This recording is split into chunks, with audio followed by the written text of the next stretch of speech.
Olá, eu sou o repórter Albano Gado. Nós estamos aqui nos estúdios SZ Working, na Andradas 860, onde o Porto Alegre Oficial grava os seus podcasts, entrevistas, debates.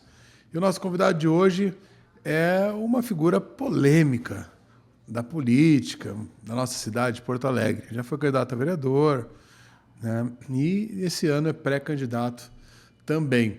Eu não vou me arriscar a falar o sobrenome dele, tá? Mas Alemão Klaus, muito boa tarde. Chefe, muito obrigado pela oportunidade de estar aqui com vocês hoje. Com certeza, um dos maiores canais de Porto Alegre trazem informação direto e assim acompanho com frequência. Acho que é uma baita oportunidade de estar aqui. Pô, uma honra, antes de tudo.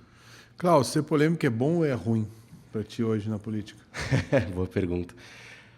Acho que depende. Porque assim, não adianta tu ser polêmico sem ter um embasamento por detrás daquilo que tu pensa, né? O ser polêmico é tu fazer naturalmente aquele espetáculo de questionar, cobrar, né? E aí político está aí para ser cobrado acima de tudo. Mas tu também, a partir daí, mostrar suas ideias, né? Tu como cidadão, tu estar cobrando alguém num cargo público que está ganhando 20, 30 mil reais, mas tu também conseguir fazer o contraponto daquilo que tu pensa. Pá, eu sou contra isso, eu sou contra o aumento de privilégio, eu sou contra aquele político que defende, por exemplo, que não tem que reduzir a maioridade penal. Não, tem que reduzir a maioridade penal e ponto final. E expor isso, né? Principalmente para conscientizar as pessoas. E eu, por ser jovem ainda, 27 anos, é um trabalho que para mim é essencial para despertar essa juventude, né? A gente participar da política e entender que não é só um lado que participa. A direita também tem que participar, quem é liberal, quem é conservador também tem que participar politicamente e se informar e cobrar. Tu te considera hoje de direita extremista, centro-direita? Depende da ótica. Tem gente que do lado de lá acha que eu sou extremista, né? Tem gente até do lado de cá que acha que eu sou extremista. Eu sou radical, mas radical no sentido de cobrança pelo certo. Isso eu sou, não abro mão.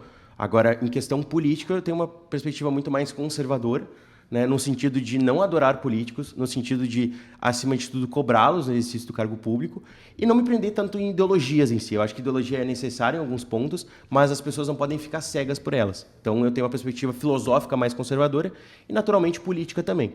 Mas aí é uma discussão de cada ponto aí.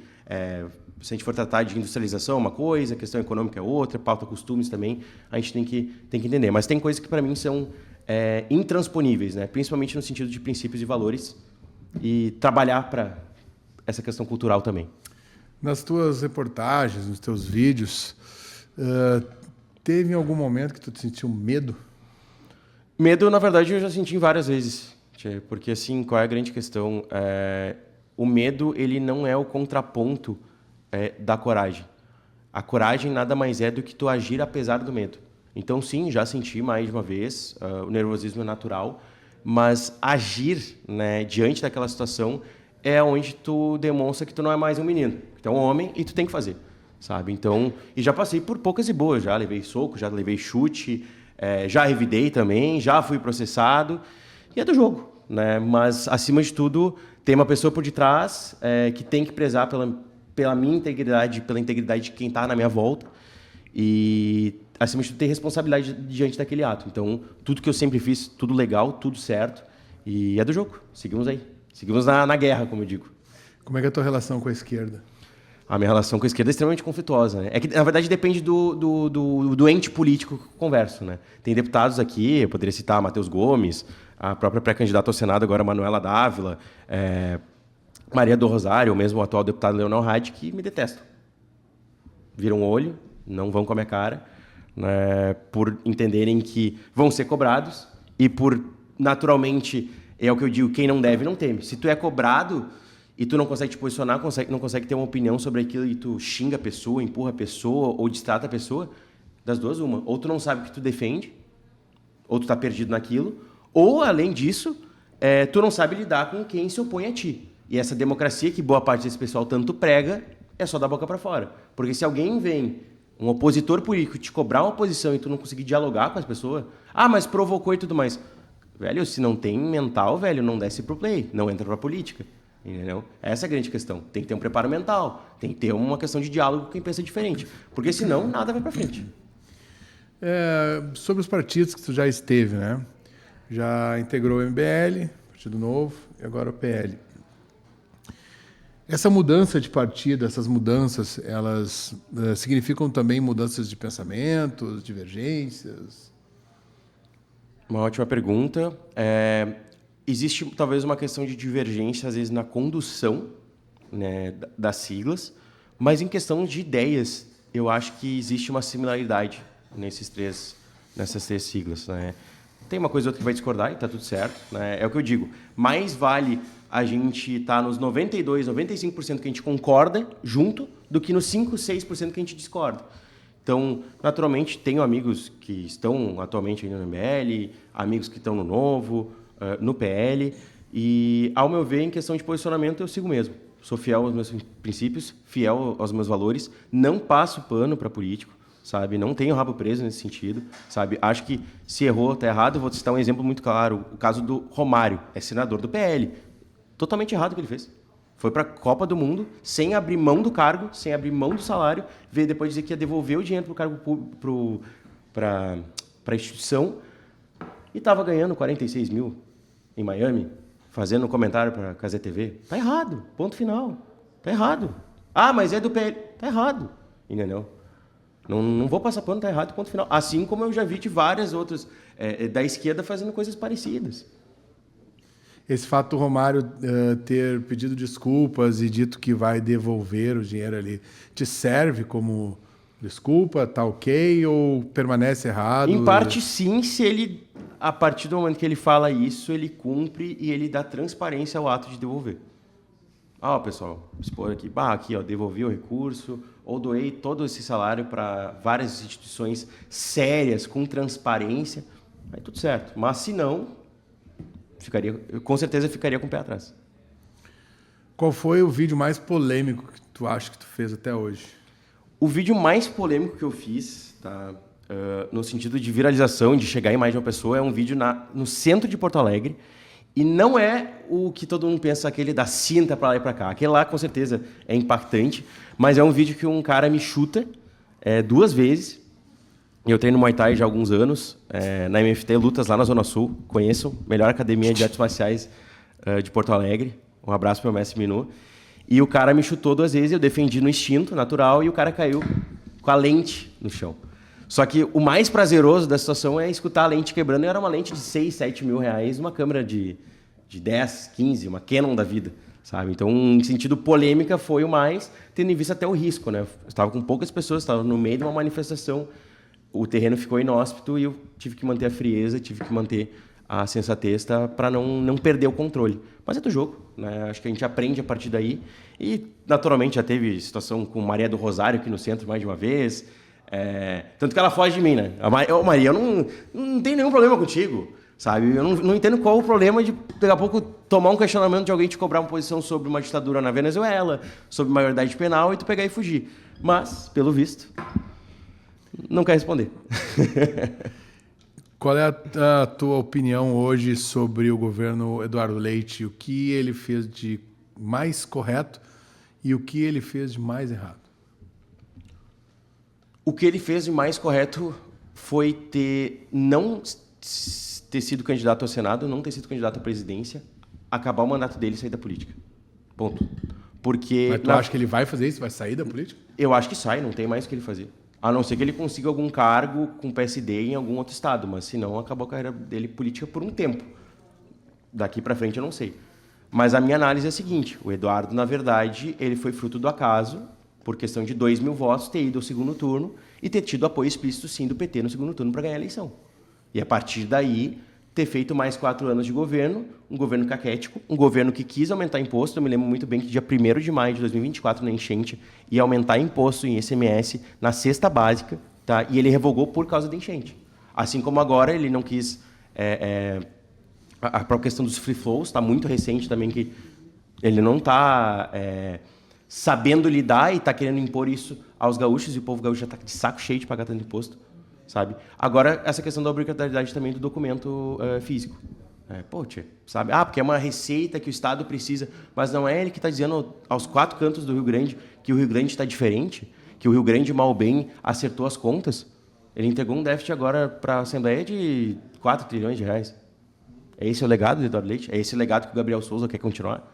sabe? Um falatório da boca para fora, um oportunismo político diante do nosso estado do Rio Grande do Sul, uma enchente que de fato foi uma calamidade e não estava no alcance dele, mas o que foi feito? Porque o legado é esse, é o estado quebrado e vai voltar a pagar dívida. E a questão estatal como um todo vai pesar no bolso do gaúcho. Então, o legado do Eduardo, eu acho que em alguns pontos ele teve uma articulação política positiva nos primeiros anos, mas depois se perdeu completamente. Se perdeu no personagem. Eduardo Leite se perdeu no personagem. E hoje, quais são as pautas que tu pretende trabalhar? Qual é que tu acha que é o maior problema do Rio Grande do Sul? Acho que um dos grandes problemas do Rio Grande do Sul é o peso do Estado. O peso do Estado em quem empreende e quem vive no Rio Grande do Sul. Tu vai pagar, tu paga um ICMS caro, tu não vê muitas vezes aquele recurso voltar, primeiro porque a cada 100 reais que tu manda para Brasília, só 19 voltam para o Estado, por causa do Pacto Federativo. E, além disso, a gente vê atuações com certa recorrência no Rio Grande do Sul do Estado querer pesar mais a mão no empreendedor. Eu vou citar um caso aqui, a gente está tendo agora, recentemente, nessa semana, no Beira-Rio. Os bares estão sendo fechados por uma decisão do Ministério Público, que não conversou com os bares, porque o entendimento deles, volta e meia troca o dono, o proprietário do local, com uma fiscalização da Brigada e do Ministério Público recorrente, mas eu acho engraçado falar isso, porque a gente anda pelo centro de Porto Alegre, tem morador de rua em tudo que é canto e ninguém fiscaliza nada. E aí, querendo atuar, cada bar a 10 mil reais por dia se abrirem. Ou seja, dia de jogo, que o cara vem de Ivoti, o cara vem de Santa Cruz, o cara vem do Chuí para ver o Inter, não vai poder assistir.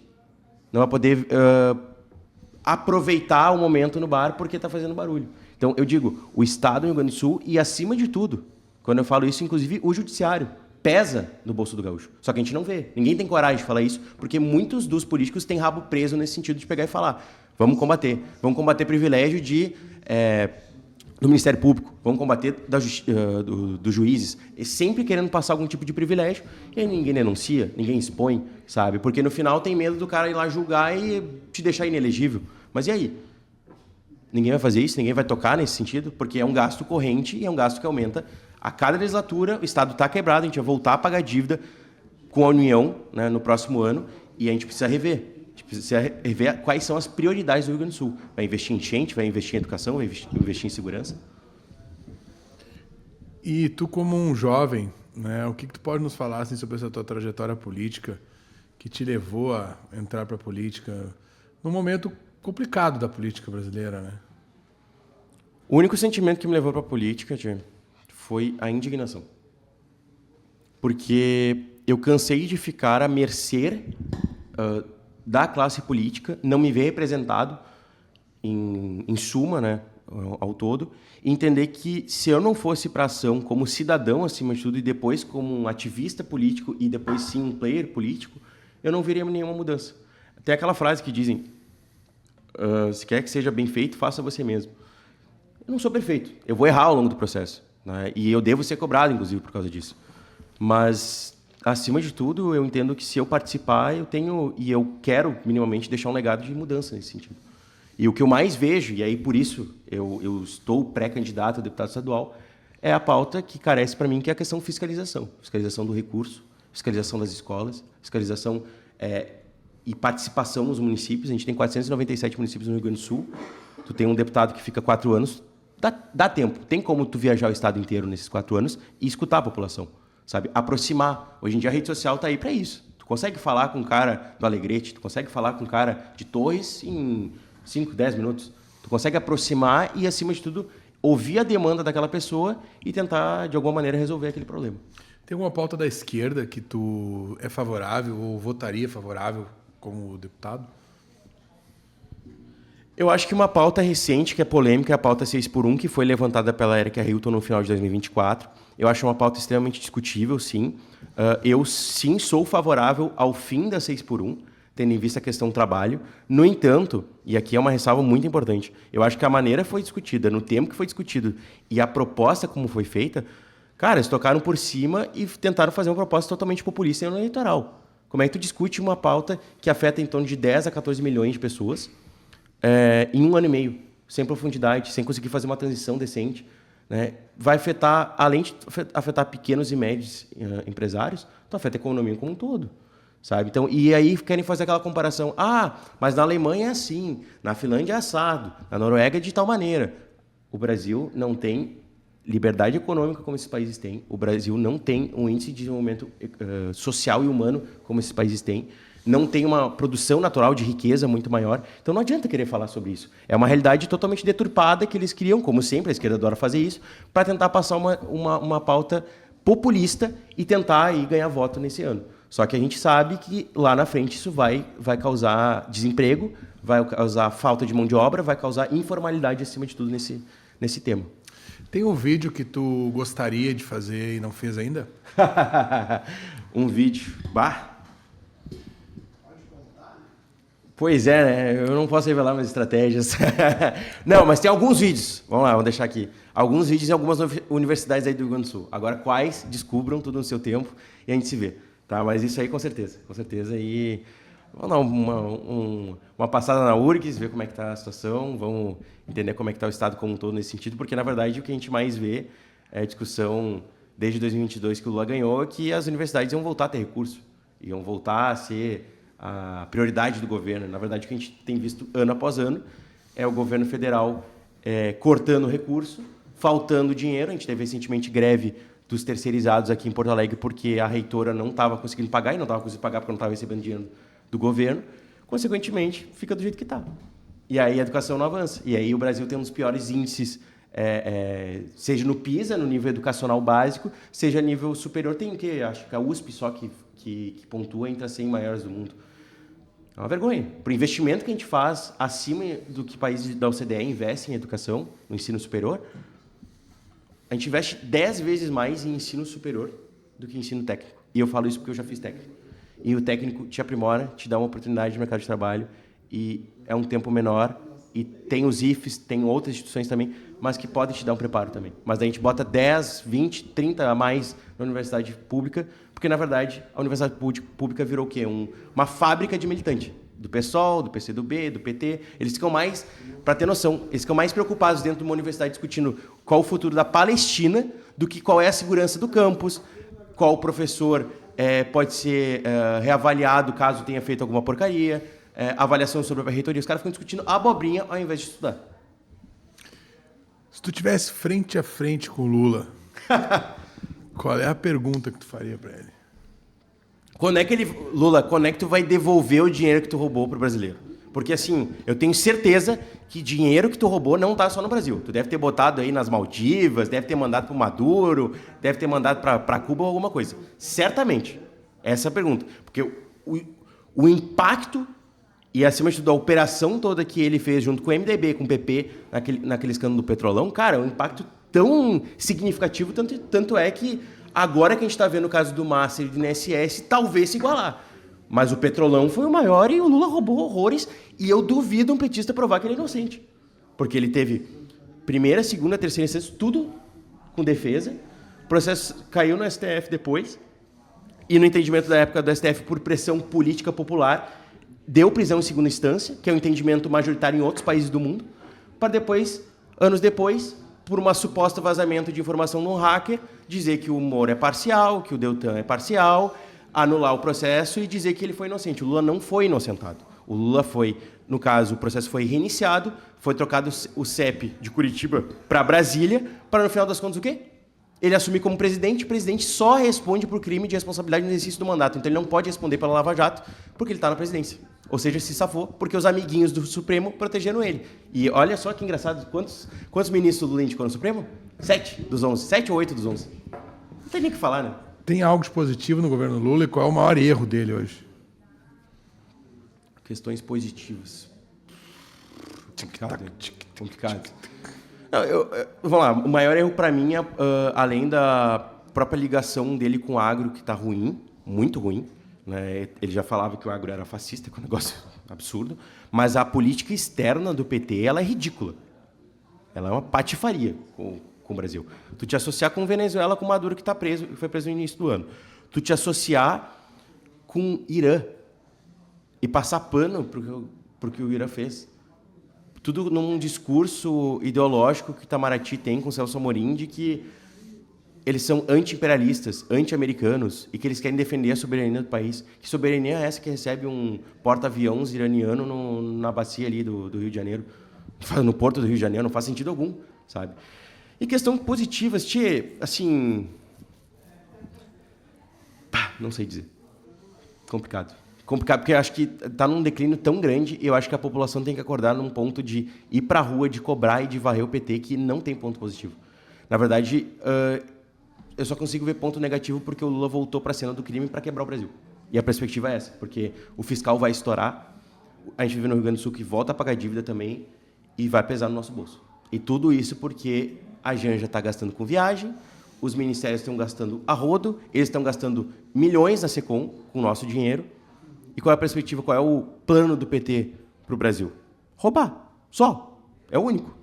Porque o projeto deles é de poder, de ficar no poder e sugar o nosso dinheiro. Por isso que é fora Lula, fora PT. Sobre as questões nacionais ali que estão acontecendo na campanha do Flávio Bolsonaro, esse envolvimento dele com o Banco Master, o filme, qual é a tua visão sobre isso?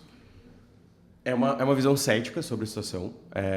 Eu acho que se ele sabia de toda essa questão do envolvimento do Vorcaro, não deveria ter tido contato, não deveria ter procurado, não deveria se aproximar. Acho que foi um erro, fato. No entanto, eu vejo que diante dessa questão toda do filme, eu acho que é um investimento privado inicialmente e na época que foi feito, o Vorcaro não estava envolvido como está hoje. E, ao mesmo tempo, a gente já teve tantos financiamentos privados no Brasil para filmes, seja da esquerda e tudo mais, que é um exagero falar. No entanto, a gente tem que lembrar que a questão toda do Master, ela não começa com o Flávio. A questão do Master, ela começa na Bahia, com o seu Rui Costa, com o seu Jacques Wagner, que recentemente recebeu visita da polícia, com envolvimento claro de que, na verdade, começou com o PT, tudo isso, sabe? Então, e o que eu entendo, o Vorcaro é o Jeffrey Epstein do Brasil. Ele tem vários na mão. Do Republicanos, do PP, do PL, do PT. Então, é uma questão como um todo. Mas que fica escancarado, sim, que tu tem um senador da República aliado do governo, como o Jacques Wagner, sendo o negociador do Jacques Wagner direto com o Lula. Ou, por exemplo, o Lula recebeu o Vorcaro em reunião a portas fechadas sem estar na agenda do governo. Então, é complicado, né? Mas é um caso que tem que ser investigado como um todo, tá? Respondendo, deixando bem claro. E se está envolvido, tem que responder. Não interessa. Não interessa se é A, B ou C. Sabe? E, como eu disse, não tem rabo preso e o certo é o certo, sempre. E o que tu achou da atitude do Eduardo Bolsonaro nos Estados Unidos, junto ao Trump, taxações, entre outras que ele vem desempenhando nos Estados Unidos? Eu acho que o Eduardo Bolsonaro foi claramente perseguido diante da situação. A única alternativa que ele tinha era, de fato, sair do Brasil. Ele estava na iminência de ser preso, num processo claramente tocado pelo STF a toque de caixa. Como é que tu teve o caso do Bolsonaro, que foi preso num processo de um ano e pouco, sem ter primeira instância, sem poder recorrer direito, sabe? Um processo todo viciado, com ministros, com Alexandre de Moraes, que era vítima e ao mesmo tempo era acusador, e uma bagunça, sabe? E a questão do Eduardo, eu entendi que, e aí é uma coisa que a gente tem que reconhecer, existe sim influência total, histórica, dos Estados Unidos na política brasileira. Isso é fato, sabe? O primeiro país a reconhecer a independência do Brasil foram os norte-americanos. Então a gente não pode desmerecer isso. E, naturalmente, por uma questão de apelo e a proximidade dele com o Trump, do Bolsonaro com o Trump, ele imaginou que poderia impactar. Foi ruim para a questão industrial, foi ruim para a questão do agro, sim, acho que faltou um cálculo melhor nesse sentido. No entanto, eu acho que, diante da situação, a ponto de dar um impacto para pesar no Lula, acho que foi o que foi feito, né? E aí, eu acho que eu teria avaliado de uma maneira um pouco mais macro, né? E aí teria que ter um diálogo melhor também com a agro, com a indústria brasileira, com a indústria do aço, que também foi impactada. E essa briga do Flávio com a Michelle pode prejudicar ele? Eu acho que essa briga do Flávio com a Michelle, ela demonstra, sim, que existe rusgas, só que isso não é um problema só deles. É um problema majoritário da direita como um todo. A direita como um todo tem que aprender a ir para um quarto, discutir, brigar, se for o caso, mas depois que está decidido, todo mundo está decidido junto, tudo certo, tamo junto. E é guerra. Da porta para frente é guerra. E tá tudo certo. Tem que ser assim. Sabe? Para mostrar uma questão de coesão, para mostrar uma questão de alinhamento, uma questão de projeto. E eu digo isso porque a gente está tendo a mesma perspectiva na questão do pleito. Tu tem Flávio, tu tem Zema, tu tem o próprio Renan Santos, tu tem o Caiado, então tu tem aí, talvez aí 4 nomes da centro-direita, direita, concorrendo. Enquanto que da esquerda só tem o Lula. Isso não enfraquece a direita? Com certeza. Assim como enfraqueceu quando eu vi o Zema, de uma maneira totalmente antecipada, falar o que ele falou. Sabe? Atacando o Flávio, de uma maneira, talvez assim, oportuna para o momento, mas que no final deu um efeito rebote, tendo em vista que tinham doações acho que do pai do Vorcaro para o diretório do Novo. Sabe? Então foi um negócio que não juntou Lé com Cré. Né? E aí eu digo, tem que ter alinhamento. Né? Tem que ter liderança nesse sentido, porque, na verdade, a responsabilidade maior da direita esse ano é tirar o PT. Não dá mais. A gente vai ter que fazer a reforma fiscal, a gente vai ter que fazer, mais pra frente, até uma reforma no judiciário, porque o impacto que a gente está tendo como um todo na perspectiva de país, de ter futuro, de ter esperança de que o Brasil vai dar certo, além do futebol, além da Copa do Mundo, é que a gente vai sangrar. E eu falo isso com clareza. E por isso que eu acho que a gente também tem que considerar a possibilidade de buscar a renovação política e buscar, naturalmente, ali na frente, no pleito, pessoas que busquem cortar privilégios. Porque quem vai pagar é a população, como sempre, infelizmente. Klaus, muito obrigado pela tua presença. Eu agradeço. Foi um prazer. Os estúdios do Porto Alegre Oficial estão abertos aí para as tuas pautas, para os teus vídeos, né? Tuas polêmicas, sempre, né, para o bem da informação aí aos nossos seguidores. Obrigado. Obrigado pela oportunidade. É uma honra mais uma vez estar aqui hoje, ainda mais sendo jovem. E tentando aí, não só ser polêmico, mas tentar demonstrar que eu não sou só o cara da polêmica, mas eu também tenho opinião, estou aprendendo muita coisa e tento aí, a partir da minha indignação e da minha jovialidade, representar uma esperança de renovação nessa política. Porque senão, ou é isso, ou é o Salgado Filho. Legal, muito obrigado. Eu sou o jornalista Albano Gado. Nós estivemos aqui com o Klaus Alemão, Klaus, pré-candidato a deputado estadual pelo partido PL, e que falou com a gente sobre os seus projetos, sobre as questões do Estado, do país. E você que quer montar o seu podcast, gravar o seu vídeo, o seu debate, já sabe, aqui no SZ Working, na Andradas 860, você encontra a melhor qualidade para fazer o seu evento, tá bom? Um forte abraço e até a próxima entrevista.